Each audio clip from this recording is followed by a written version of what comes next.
Je l'ai vue s'éloigner à travers la place majeure. Elle passait entre les bataillons au repos comme l'esprit même de la joie et du bonheur. C'était un sillon gracieux, ces fesses qu'elle dessinait au milieu de 100 000 kilos puants de fatigue vautrés là dans 20 000 hommes altérés à mort. Ça sentait si fort la place qu'elle se pressait de passer à ces moments-là. Et puis elle se retournait se mettre de la poudre. C'était son geste favori, à gentille distance de l'état-major du général V.W. Purcell. Il s'en allait sur les 11 heures avec ses 2 chevaux alezans, le général V.W. Purcell, dans son cabriolet jaune et violet, faire un petit tour au tranché. Il conduisait lui-même sans en avoir l'air. C'était un homme du monde. 2 officiers montés le suivaient encore d'assez loin, le major d'Irlande B.K.K. O'Listicle et le lieutenant Percy O'Hary, une vraie jeune fille par la distinction et la sveltesse. Le truc d'Angèle, c'était de tomber de l'officier anglais, rien que du britannique et de la classe élevée, celle qui a peur d'être vue en train de baiser. Un jour ou 2 jours, j'ai compris. J'osais pas lui demander d'aller dans sa chambre, c'était délicat. C'est elle qui a proposé. Dis donc, elle a fait. Avec ta médaille, t'es gentil, tu fais bien. Tu sais pas ce que j'avais dans l'idée hier soir en me couchant avec Destinée, non? Eh bien voilà, je me disais que tu ferais bien ça, toi, un scandale. Tu ferais mon mari. Je l'ai fait à Paris avec Dédé les petites mains, ça prend toujours et puis c'est bon. Je l'ai laissé m'expliquer. Voilà, je me déshabille, hein, comme d'habitude. Je laisse le mec se frotter un peu. Quand il est dur, bien dur, je le suce. Alors tu rentres d'un coup dans la tôle sans frapper. J'ai pas tourné la clé exprès pour faire semblant. Je dis « Merde, c'est mon mari !»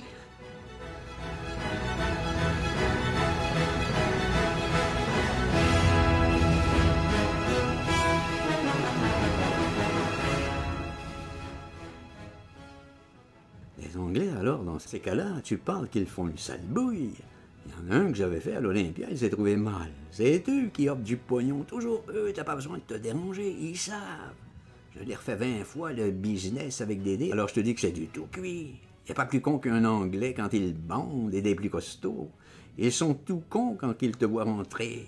Ils savent plus comment se faire pardonner de l'avoir en l'air. C'est marrant. Moi que je fais la compromise, je pousse des cris, je me roule de marée en douce. C'est un vrai coup de cinéma. Tu verras.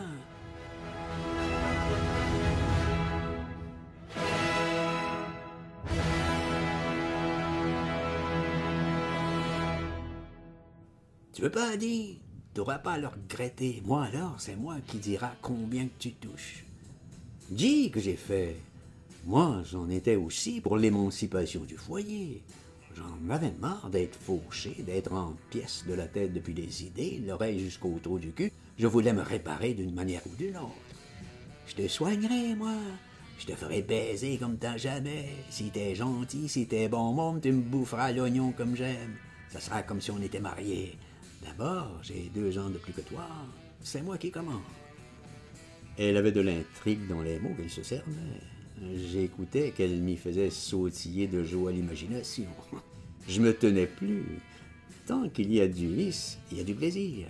Je donnais quand même une petite pensée au gars cascade, et puis je me retournais, et elle y était plus, la petite pensée. Tout le présent était pour Angèle, tout pour le cul. Le salut, c'était par là. D'abord, c'était pas le moment de me dissoudre en scrupules. Cette fois-là, j'en reviendrai plus d'aller dans ces choses-là de l'éducation.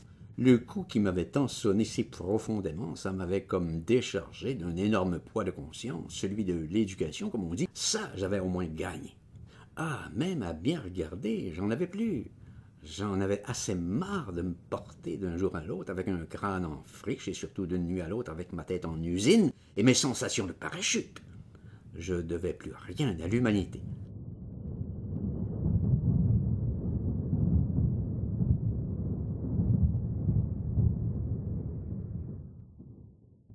Du moins, celle qu'on croit, quand on a 20 ans, avec des scrupules gros comme des cafards qui rôdent entre tous les esprits et les choses.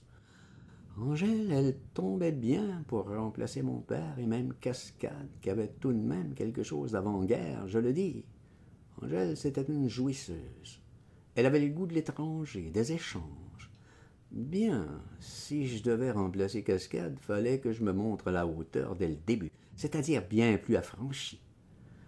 Je réfléchis et puis je m'avance. Ça va, que je lui dis. Compte sur moi et pour tout. Elle m'emmène dans sa piole, celle de destinée, c'est-à-dire pour m'expliquer les gestes à faire. Elle me met en scène, en somme. Je devais frapper à la porte qui était à gauche du lit, au milieu, entre la toilette et la malle. C'était une penderie en réalité qui sentait la sueur. Comme chambre, c'était pauvre forcément, mais ça les excitait plutôt les rencontres, qu'elle a dit. Parce que tu comprends, chez eux, ces gens-là, ils ont déjà trop de luxe. Pour me donner de la garantie, elle se déshabille. C'est la première fois que je la voyais en combinaison. Elle était dans le genre ondoyant, comme nue et pas très grande. Plutôt menu même, du délicat en somme, mais du résistant. Je vois tout de suite ce qui se passe chez elle. En plus des yeux, c'est la peau son genre. Le jour sur la peau des rousses, c'est terrible pour le bitard. Ça ressemble à rien, comme mirage, à rien d'autre. Des différentes gonzesses, on arrive à se défendre. On a une petite façon de résister, si besoin, aux ondes sur la peau des blondes, des brunes, les mieux veloutées, c'est-à-dire les pulpeuses, les réussies. C'est tentant à toucher comme la vie même, plein les doigts. Qui résiste un peu, qui reste. C'est du fruit du paradis, c'est entendu. Ça n'a pas de limite, mais quand même, on a développé des petites résistances. Tandis que la rousse tire sur l'animal d'emblée. Il sort, il ne demande rien, il a reconnu sa sœur, il est content. Me voilà donc en train de la sucer, l'Angèle, en pleine paillasse. Ça me faisait bourdonner, ça aussi, à grand renfort de pulsation. Je croyais que j'allais en crever. Elle m'a joui quand même une fois, 2 fois, sans s'arrêter. C'était rien pour elle. Je lui mords l'intérieur des cuisses, question de punir un peu. Alors elle commence vraiment à bien s'amuser. Tout de même, j'en pouvais plus. Je me relève pour aller encore vomir un peu. Je fais semblant de cracher seulement. Fallait tout de même que j'apprenne le truc du placard. Il était l'heure avancée. On regarde encore au loin la place majeure qui n'arrêtait pas de vivre aussi, elle, toute sa vie de viande circulante entre les coups de sirène. Il y avait de la lumière à l'état-major anglais. C'était pourtant défendu. Demain, n'oublie pas d'être ici à 1 heure. Tu attendras dans la piole le temps que j'en ramène un. Faut pas qu'on nous voie ensemble dans la rue. Quand t'entendras dans l'escalier des pas, tu te planqueras et tu regarderas par le trou. Quand je suis à poil et qu'il est en position, tu frappes et rentres d'autor et t'as l'air étonné. Le reste, tu verras, ça va tout seul. Je me dégrouille de rentrer à mon pavillon. C'était assez inquiétant, ça aussi, ma manière d'être isolé au bout du jardin. Je ne pouvais pas faire de plan tellement il y avait de choses à craindre. La Lespinasse est venue faire mon pansement et me mettre des gouttes dans l'oreille. Il y avait du vent et la pluie d'orage dehors, et les chiens qui hurlaient quand elle est partie. Faut imaginer ces situations-là. Je me suis cramponné pour m'endormir. Il fallait toujours faire l'énorme effort de ne pas céder à l'angoisse de ne plus pouvoir dormir, plus jamais, à cause des bourdonnements qui, eux, ne finiront jamais, jamais qu'avec votre vie. Je m'excuse, j'insiste, mais c'est l'air de la chanson. Tant pis, ne soyons pas tristes.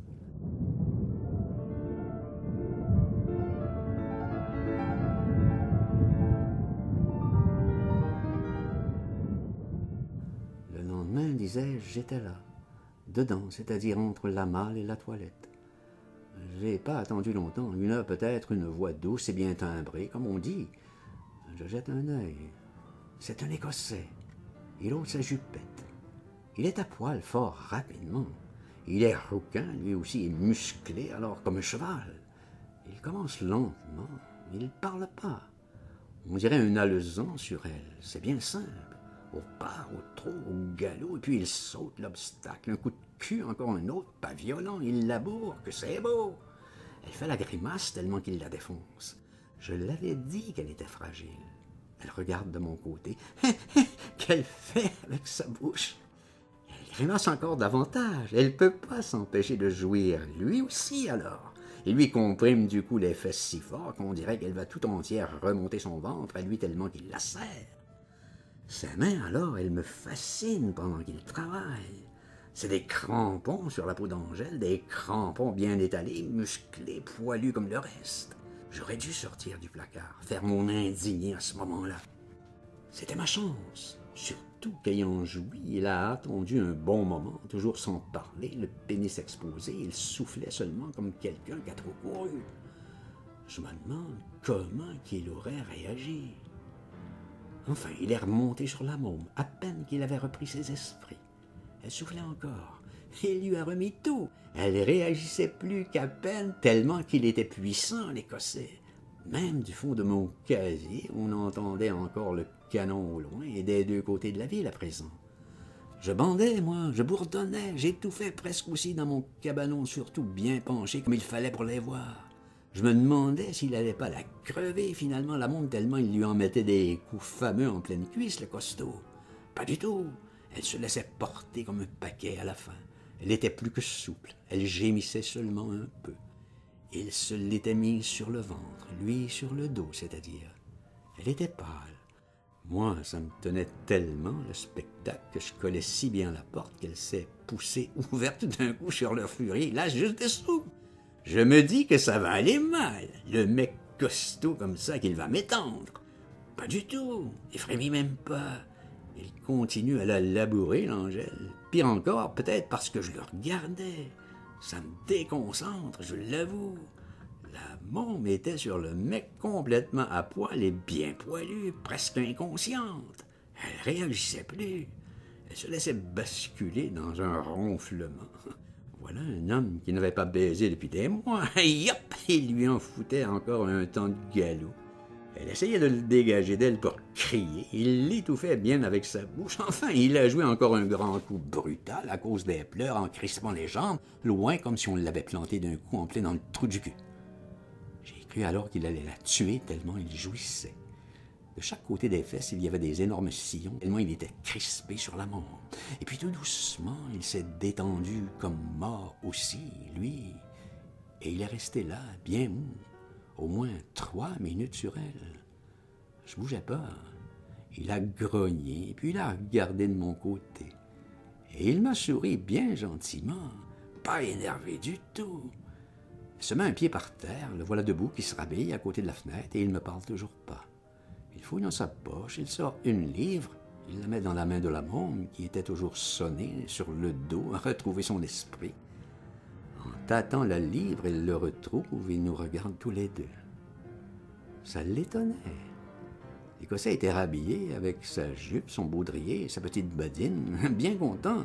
Il se baisse pour l'embrasser, il l'embrasse et il dit toujours rien et s'en va. Il repousse la porte bien doucement. C'est un mec qui s'en faisait pas.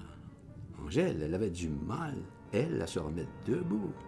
Elle se tâtait le bas-ventre à 2 mains. Elle avançait avec des précautions pour se laver la vulve au bidet. Elle soupirait encore, moi aussi. C'était comme un orage que je dis, moi, toujours poète. Possible qu'elle répond, mais c'est toi qui l'es rien con. Du coup, c'était sans réplique.